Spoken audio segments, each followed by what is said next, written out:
Bueno, me toca presentar al licenciado Jorge Tayana y la verdad que quienes hemos iniciado nuestro camino en la militancia, junto con el regreso a la democracia, eh, Jorge Tayana es un referente, ¿no? Y quienes hemos trabajado también en, en temas de derechos humanos, ¿sí? Cuando yo lo conocí a Jorge Tayana tenía 12 o 13 años, estaba recién comenzando la secundaria y visité el CERPAG y lo conocí a Jorge Tayana como coordinador del CERPAG. Y el CERPAG lo preside un amigo de la casa, de la Universidad Nacional de Tierra del Fuego, Premio Nobel de la Paz, Adolfo Pérez Esquivel, que es un referente para todos nosotros, pero aparte es un compañero de la Universidad Nacional de Tierra del Fuego y es muy amigo de nuestro rector también, otro militante por los Walter, derechos. Sí,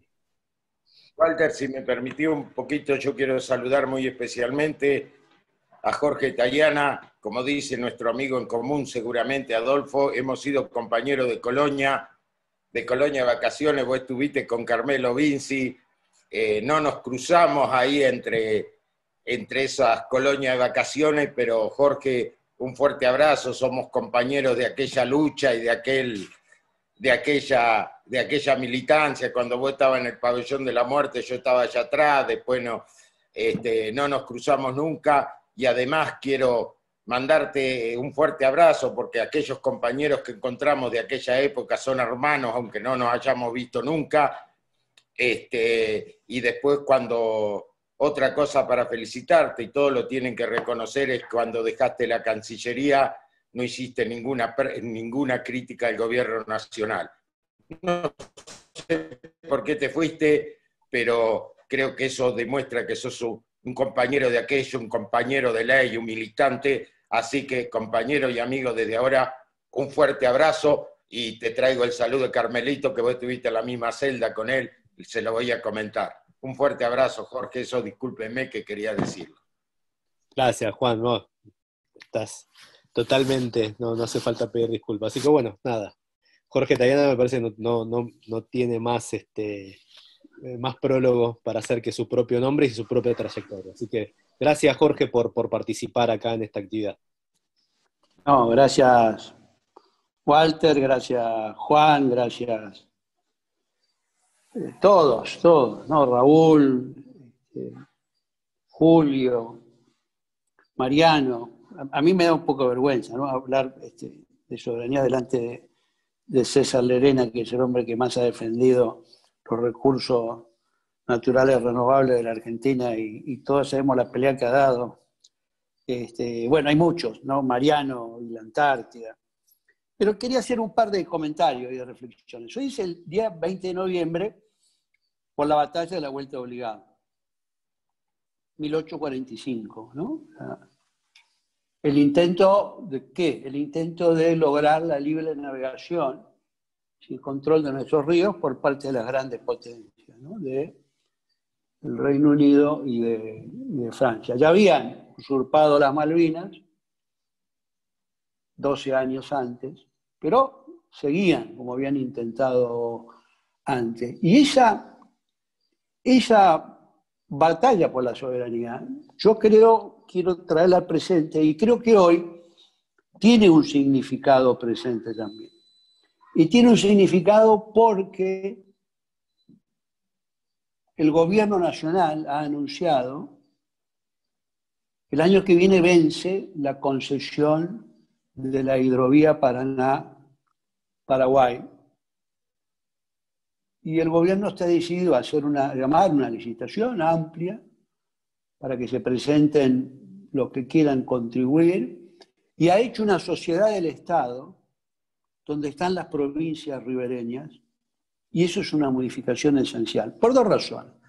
Porque primero va a estar el Estado Nacional y van a estar las 7 provincias ribereñas de la hidrovía, y porque va a haber un ente que tenga una responsabilidad sobre el control. Porque más allá de la opinión y de la valoración que uno haga de estos 25 años de la concesión, que hay muchos que hacen observaciones más técnicas, que el balizamiento, que si el dragado se hizo bien, que se hizo mal, lo cierto es que lo que estamos seguro todos, es que el contralor de lo que va y viene y en qué condiciones por la hidrovía no se hace años. Nunca hubo un mecanismo de control serio, hubo un mecanismo que no anduvo bien y después en los últimos años directamente no ha habido nada. Así que, en línea con las palabras de hoy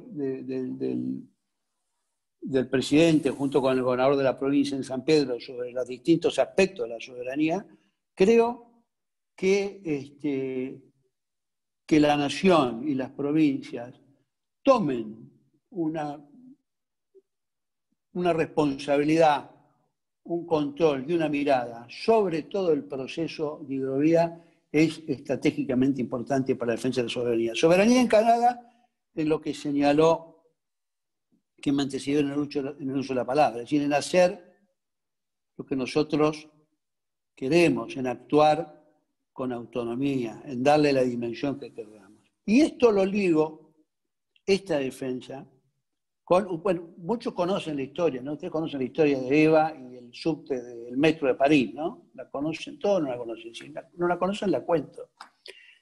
Eva va a París y descubre que hay una estación de tren que se llama Obligado. Y se llama Obligado por la vuelta Obligado, por la batalla, porque los franceses y sus estaciones de metro honraban sus victorias militares. Cuando Eva se enteró, esto así no va a quedar. Y entonces empezó toda una cuestión diplomática y triunfó. Y esa es la razón por la cual la vuelta obligada o la estación obligado dejó de llamarse Obligado y pasó a llamarse Estación Argentina, que es una peculiaridad, porque no hay ninguna estación de metro de París que tenga nombre de un país, porque estaba exceptuado. Ahí se le tuvieron que poner Argentina por la negociación diplomática que llevó a que sacaran lo que era una ofensa para los argentinos, porque era un ataque colonial vergonzoso, que había sido la batalla de la vuelta de Obligado. Pero quiero mencionar esto de la hidrovía y de la soberanía, porque la soberanía en este siglo XXI va a estar estrechamente unida al desarrollo que nosotros tengamos. Y el desarrollo está muy unido a cosas bastante sencillas y elementales que tienen que ver con la infraestructura, con la logística, con el control de nuestros recursos. Cada vez que uno mira el mapa de Europa y estudia la revolución industrial, sabe la cuenca del Rin, la cuenca del Danubio, fueron esenciales para el desarrollo europeo, por el transporte fluvial barato del carbón y del hierro para la cuenca del Ruhr, en fin, todos sabemos esa historia. Y nosotros tenemos que pensar nuestra hidrovía no solo de la perspectiva argentina, que la tenemos que pensar, tenemos que evitar ciertas formas de subvaluación, en fin, tenemos que ver cuál es nuestro interés particular en eso, pero tenemos que pensarla también como una herramienta en el proceso de integración. Entonces son las dos grandes cosas. Y tenemos que pensarlas en una dimensión grande, porque si tenemos potencialidad y tenemos un siglo XXI por delante, donde podemos crecer y donde podemos hacer cosas, sin duda, esa vía navegable tan extraordinaria se va a potenciar. Y esto engancha con otro tema del que vengo hablando últimamente y que tiene que ver con la soberanía también, que es el Canal Magdalena, que es un canal que está en el Río de la Plata, que es un canal natural, que necesita obviamente dragarse, pero que permitiría una salida más fácil desde la hidrovía hacia el Atlántico, sin tener que detenerse y en general ser sometido a la espera y al camino más largo, que es el que da el canal Punta Indio y la zona de espera frente al puerto de Montevideo. El canal Magdalena es un canal natural que más va en el sentido de la corriente y que permitiría dos cosas. Una mínima, acuérdense que soy senador de la provincia de Buenos Aires, así que una mínima que es unir, como si fuera un puente, los puertos marítimos de la provincia de Buenos Aires con los puertos fluviales, que hoy no están conectados. Hay que ir a un tercer país, hay que ir a Uruguay, usar los prácticos, hacer la espera allá, subirle a los barcos, en fin, toda una serie de cosas, porque está sobrecargada la hidrovía. Cuando lo natural sería que por este Canal Magdalena se pudiera hacer. Entonces, ese puente tiende a lograr un aspecto de integración, que es el vínculo entre los puertos marítimos de la provincia de Buenos Aires, que son varios, San Antonio Oeste, Bahía Blanca, Quequén, Mar del Plata, después podemos venir hasta acá, tenemos en General Lavalle, que hace falta dragado, tenemos Puente Chico, tenemos por supuesto La Plata, Ensenada, y después tenemos Dock Sud, y después tenemos los puertos fluviales, que son muchos y muy importantes en la provincia de Buenos Aires, desde San Nicolás, donde salen granos y acero, hasta Campana Zárate, donde sale la mayoría de los vehículos. Entonces, y decía eso porque creo que ahí vamos a la otra parte de la soberanía, que es, y ahí sí me refiero en César Lerena y en Mariano Memoli, en la visión de una Argentina que en el siglo XXI tiene que ser una visión de una Argentina que mira al Atlántico y mira al sur. Mira la integración, por un lado, con los países vecinos, pero al mismo tiempo mira al Atlántico y mira al sur y mira no solo a nuestras islas, sino también al Antártida. Es decir, yo tengo la convicción que la Pampa Azul famosa, que el área de desarrollo y de desafío para la Argentina en recursos, en ciencia, en posicionamiento estratégico, está hacia allá. Así como la Patagonia a comienzos del siglo XX dio el petróleo en la Argentina, así también yo creo que el siglo XXI va a dar, básicamente si miramos y somos capaces de integrar esa perspectiva marítima, atlántica y bioceánica de la Argentina. Por eso quería unir esos dos aspectos. El aspecto fluvial, que tiene que ver con la vuelta obligado, o sea, que demuestra que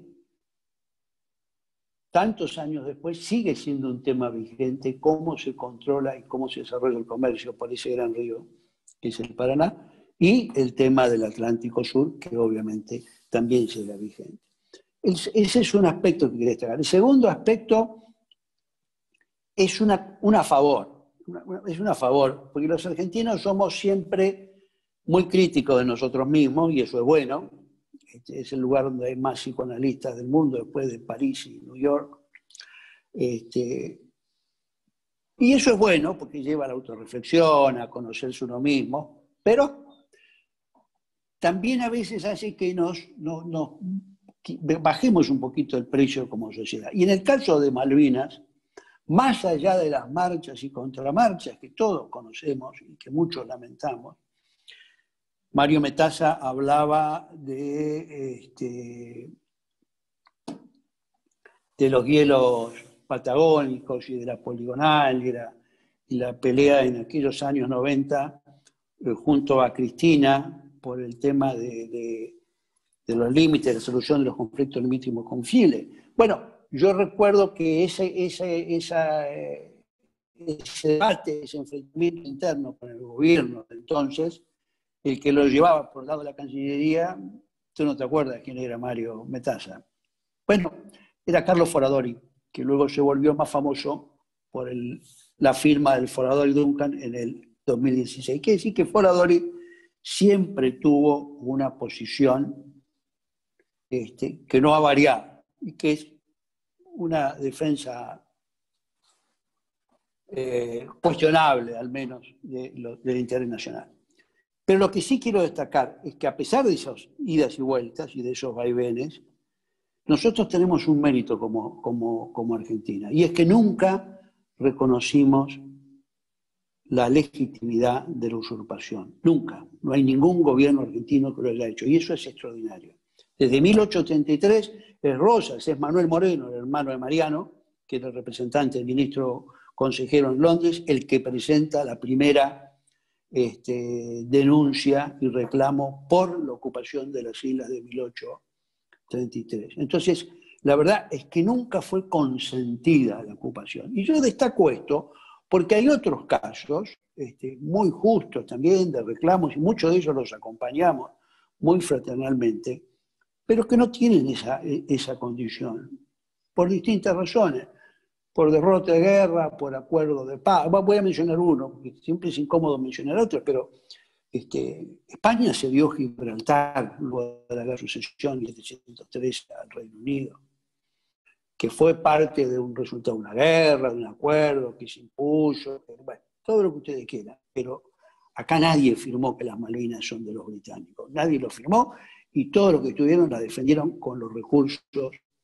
que tuvieron. Entonces eso me parece que es un tema importante y que da coherencia y da base a la posibilidad que plantea este Consejo Asesor de Malvinas de tener en Malvinas una política de Estado. Porque sí es cierto lo que dice Mario, que las marchas y contramarchas dificultan mucho. En estas negociaciones es una construcción paso por paso, ladrillo por ladrillo. Y si uno pone ladrillo y después lo saca, tiene que volver a ponerlo, ¿sí?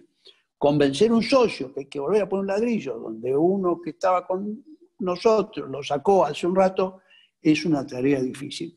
¿Y qué importancia tiene esto? Tiene mucha importancia. Tiene mucha importancia por lo que se señaló respecto también de Bolivia y la causa regional. Porque indudablemente la ocupación de las Islas Malvinas, la Georgia, la Sandwich, los espacios marítimos, es un anacronismo colonial que tendría que haber desaparecido, tendría que haberse solucionado. Por eso está en el Comité de Descolonización, por eso hay un pronunciamiento de Naciones Unidas, y los británicos no se sientan a negociar, porque saben que esa negociación termina en el reconocimiento de la soberanía argentina y en la recuperación del ejercicio efectivo de la soberanía por parte de la Argentina. Pero nosotros sabemos que ese proceso de negociación se va a dar. ¿Cuándo se va a dar? Bueno, se va a dar cuando tengamos por lo menos dos condiciones. Una, que la Argentina tenga un periodo de crecimiento sostenido y de estabilidad política para que la continuidad de las políticas vayan acumulando fuerza y modificando las relaciones de poder entre los dos países, que obviamente favorecen enormemente al Reino Unido, que es una potencia nuclear, miembro permanente del Consejo de Seguridad. Y uno de los elementos, además del propio desarrollo y continuidad de crecimiento de nuestro país, es la integración regional. Es decir, es la posibilidad de que el Reino Unido no tenga un problema o una disputa con la Argentina, es que tenga un problema con toda América del Sur, por lo menos. Y en la medida que nosotros transformemos esa causa en una causa regional, es que entonces sí vamos a tener más fuerza para plantarnos frente a los británicos y para llevarlos a la mesa. ¿Por qué se tiene que transformar en una causa regional? Porque la verdad es que lo que pasa en Malvinas, lo que pasa en toda esa zona del Atlántico Sur y en la proyección sobre la Antártida, es que lo que estamos viendo es la continuidad y la agudización de lo que va a pasar en el futuro, que es la lucha por el control de los recursos naturales renovables y no renovables en el mundo y en esta zona que tiene tanta diversidad. Estamos hablando de un estrés climático, estamos hablando de una pelea que el siglo XXI va a tener dos grandes desafíos, los recursos naturales y los recursos humanos. Bueno, acá está claro que la región tiene varios recursos humanos, pero tiene extraordinarios recursos naturales. Y en la medida que nosotros podamos persuadir a nuestros hermanos de la región que viendo Malvinas lo que están viendo es un antecedente de robo de los recursos naturales, vamos a lograr que se acerquen a la idea de comprender que la defensa de esos recursos de la Argentina es la propia defensa de sus recursos, ya sean estos petrolíferos, gasíferos, biodiversidad, etcétera, etcétera, etcétera.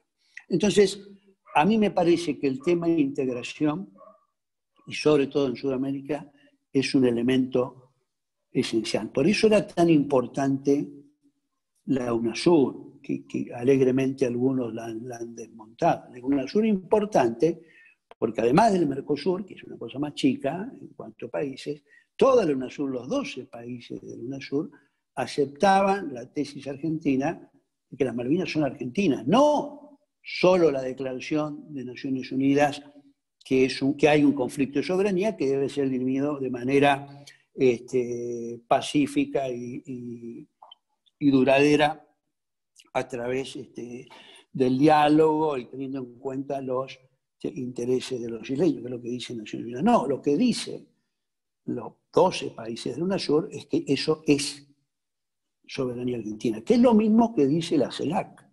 Porque la CELAC, cuando se fundó, cuando se creó, que fue entre el 10 comenzamos y culminó en el 11, se creó sobre la base de los acuerdos de cooperación y de los acuerdos que venían del Grupo del Río. Y el Grupo del Río había tenido una tradición de defensa de la democracia, pero también de defensa de la posición argentina en relación a la soberanía sobre Malvinas. Es decir, no es lo mismo Naciones Unidas y OEA que dicen sí, siéntense y negocien, que la posición del Mercosur, de la UNASUR y de la CELAC. Por eso, esa es la base fundamental para trabajar. Además de lo que hagamos en Naciones Unidas, además de lo que hagamos en relación con el mundo árabe, con los 77, con África, con todos los grupos de países que podamos. Y yo creo que esto es muy, muy importante. Y mucho más ahora que el Reino Unido sale de la Unión Europea. Esa es una buena noticia para la Argentina. No sé si será una buena noticia para los británicos, pero para la Argentina es una buena noticia porque hasta ahora el Reino Unido era una especie de escudo que impedía cualquier diálogo sobre el tema Malvinas con los otros 27 países. ¿Por qué? Bueno, no, porque ese tema es un tema de los británicos, ellos lo pusieron como un territorio de ultramar, en fin, está ahí, no se discute. Ahora sí podemos hablar con los distintos países y explicar nuestra posición y explicar nuestros antecedentes y explicar todo eso. Se abre una brecha. Hay que trabajar mucho. Entre otras cosas siguen siendo miembros de la NATO, ¿no? Pero digamos, se abre un camino y una posibilidad de avanzar. Yo siempre contesto la pregunta siguiente. ¿Cuándo se van a sentar los británicos a conversar? Bueno, yo parto de la premisa que los británicos son bastante hábiles y que tienen una gran experiencia diplomática y que saben bien cuál es su interés. Es decir, se van a sentar cuando logremos persuadirlos que no sentarse es más costoso para ellos política y económicamente e internacionalmente que sentarse a conversar. Es decir, nosotros somos los que tenemos que construir la unidad, la integración, el desarrollo y la fuerza económica, política y social que lleve a ellos a que un día digan que en vez de tanto lío, sentémonos porque esta es la única forma. Eso es un horizonte temporal variado, depende en buena medida de lo que hagamos los argentinos, pero no hay ninguna duda que es en esa fortaleza del propio país, del ejercicio de su soberanía, de ser un país soberano y con un desarrollo sustentable y con inclusión social e integrado en la región, es ahí donde tendremos fuerza para recuperar el ejercicio efectivo de la soberanía. Y como último ejemplo está lo de Chile, ¿no? Es curioso, en la Antártida, como todos sabemos que el sector antártico argentino se superpone en parte con el sector antártico chileno y que eso nos lleva a tener fricciones, porque si va uno, si va el otro, si ponemos, bueno, toda una serie de historias. Lo que menos recuerdan es que los dos sectores, el argentino y el chileno, es exactamente lo que reclama el Reino Unido. Es decir, que estamos peleándonos como pajaritos pequeños mientras el buitre está arriba preparando para comerse todos nuestros huevos. Conclusión, nosotros debemos trabajar más en la región, debemos tener visiones de mediano plazo, debemos tener estrategia Y por eso creo que este gobierno, con estas 3 leyes que ha puesto en marcha este año, se ha encaminado bien. Hay que hacerlas andar, hay que darles continuidad. Pero creo que hoy 20 de noviembre, es un buen día para recordar los derechos de soberanía argentina. Muchas gracias.